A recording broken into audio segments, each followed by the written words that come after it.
नहीं बनाता इसको जनाना, अरे खाने में लगता है याद आता है हमरा नाना।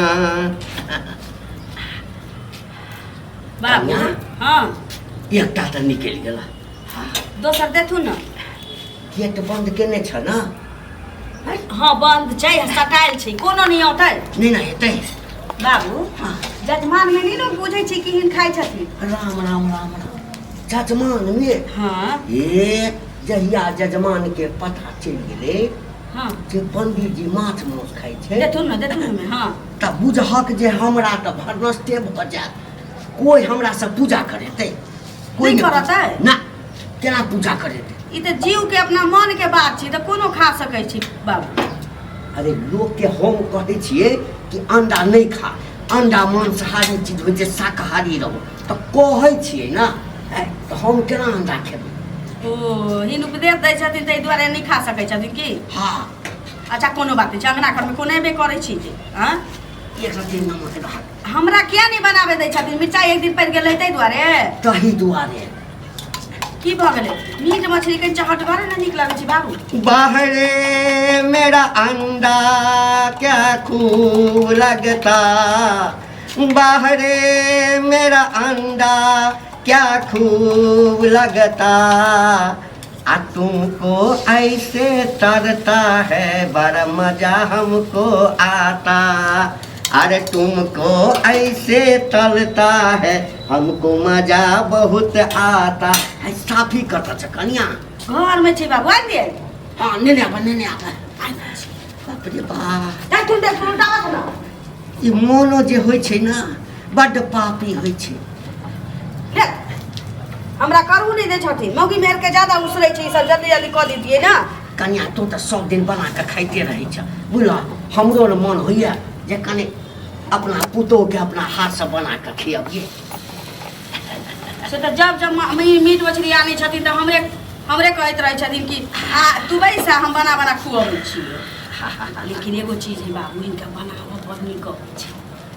कोनो नहीं बुझैत होतै जे पंडित जी की एते तेजगर नुनगर चहटगर बनाबै छै मीट मछली। हमर बाप जिंदा छलै ना, हाँ बापो जे छै हमरा से बड़का पंडित। बापो माछ मांस खाइ छै। हाँ आ ककरो ई बात नहीं बुझल छै, बुझलक ना? मरि गेल लेकिन कोनो नहीं बुझलै। क्यों नहीं बुझले? इनको बारे में बाबू नहीं बुझते, कोनो टेंशन नहीं ले। खाली अंगना में जे दिन कोई आबि गेल तै दिन भंडो फोड़ भऽ जेतै, बुझलक? अंडा खेला से की सब गुण छै से बतबै छै। की सब? अंडा जे खेबह हाँ आँखि के रोशनी बढ़त। हाँ हाँ डॉक्टर दिमाग के बुद्धि जे छै ना, हाँ जे कतौ चौक कैल गेल तब दबि गेल रहता, हाँ हाँ से अंडा खेला से खुल उल्टा सुनो बाबू, बुद्धि के वृद्धि होइ छै, धन संपत्ति के से वृद्धि होइ छै।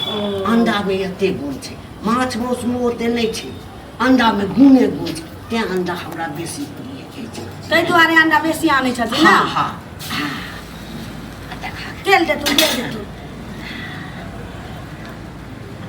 हमरा तऽ माछे नीक लगैया बाबू, बुझल? लेकिन एते चीज बतैलखिन ना कि आब हम माछ नहीं खबै, हम अंडे खबै, हमरो बुद्धि बढ़तै की। जेना कोनो चीज तो बिसरि जाइ छ। हाँ जो 10 दिन लगातार अंडा खा लेलक, हाँ हाँ नहीं बिसर, एक रत्ती नहीं बिसरब। एहनो होइ छै? रे बा गुणे गुण छै। ई अंडा जे तैयार होइ छै ना, हाँ से मुर्गा मुर्गी से थोड़े तैयार होइ छै। हाँ ई बड़का बड़का विद्वान सब जे छै, बड़का बड़का पोथी पतरा लऽ कऽ हाँ रिसर्च करै छै, तकरा बाद ई अंडा बनै छै। जखथुन हमरा नहीं बुझल छै, हम खाए से मतलब रखै छी बाबू। और देखिए है घर पर के सत्यनारायण भगवान के पूजा करबे के है। बाप रे आ जजमान की हाल चाल? निके छियै ना? बड़ नीक अहे होता एली छाल। अच्छा और गांव पर का हाल चाल?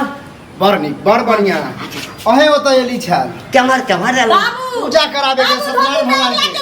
बाबू धोती बैग लागे बैठ गेले। बाप रे अयो पंडित जी हाँ तो पंडित जी न छिए तो ई कथी देखे छी अंडा उंडा? ओ हमरा नहीं बनावे के छी तैला कहलिए बाबू तो एहन बना दे अच्छा हम नहीं खाइ छथिन बाबू पंडित जी के घर में कहीं अंडा मुर्गा बनले हन हमरा हम सब खाइ छी बउआ हम सब खाइ छी हम देखियो कंठी ने ले उ तो चीज नहीं हम खाइ छी देखियो कंठी ने छी ना हम नहीं कंठी लोग अकेला पाप चढ़ावे छी हां कंठी लेने छी तो मैं अहाँ के पुतोह नहीं लेना तो उ न बनात अहाँ किया बनवे छी अंडा देखियो अंडा बना कर माछ मौस बना कर वैष्णव आदमी जे खियाबै छै ना हाँ। तो बड़का पुण्य लिखै छै रे बुझलिए ना अब अहाँ से हमरा नहीं कुछ करवावे के है यो अहाँ सब भ्रष्ट क देबे कहियो नहीं बोलाब अहाँ के बुझलिए देखियो हम की पूरा भेल? गांव में हल्ला क दे बुझलिए कि नहीं ए बताओ हल्ला अंडा अंडा बने ए कथी हल्ला क दे तखन से एते बात अहाँ सबसे तो बढ़िया हम छी हैं? कंठी धारी छी कहियो आज तक मांस मुर्गा मछली नहीं टपल हन घर अगना में हैं अहाँ सब पंडित भ के मुर्गा उर्गा बनवे छी अंडा बनवे छी बाप रे ए बड बाजि लेलौ अहाँ बुझले ना कथी यौ? जजमान छी तै लऽ कऽ इज्जत कऽ रहल छी अहाँ के तो जजमान के हां ठेल के भगा देबे की ठेल के भगा जजमान छी तैयार नहीं घर ये पर बउआ ये जेकरा मन होइ छै से खा सकै छी अहूँ खा सकै छी कोई दिक्कत हां पंडियो जी खा सके है नहीं बाबू नहीं खाइ छथिन दो हमरा आइटम सब हम तो जेबे करे छी आ आइ तारीख के बाद हम कहियो बोलेबो नहीं करो हैं? अब जे आदमी भेटते ना हम नहीं, सबके बजा- कह देबे कि कोई घंटी जेना पंडित पंडित नहीं जी के बोले जमीन जायदाद लिख दै ए। छै हैं 151 रुपया दै में त जहे छै पछुआरा झकैत रहै हाँ, छै तऽ कमा के एकावन खाया टका, बचे ना। 51 टका केना केना कमा के रखे छै से हम केना बुझे केना कमा के रखै छी आप तो ओहो ने कोई दे बुझलिए अब जे अंडा मुर्गा तल बाबा दे के हल्ला खाइए करै छै बगल हल्ला कथी करते हल्ला कथी नहीं करते अगल बगल के लोग पंडित जी से तो पंडित जी का केने रहे जो नियम कानून पर कहल कहै छै तब ए, तो मन हो तो पूजा करा हमरा के समझ में निकल, कहबो नहीं अब हम पूरा गांव में हल्ला कर जाए देखियो के बुझता के मानता हे, के से देखियो ना। जाना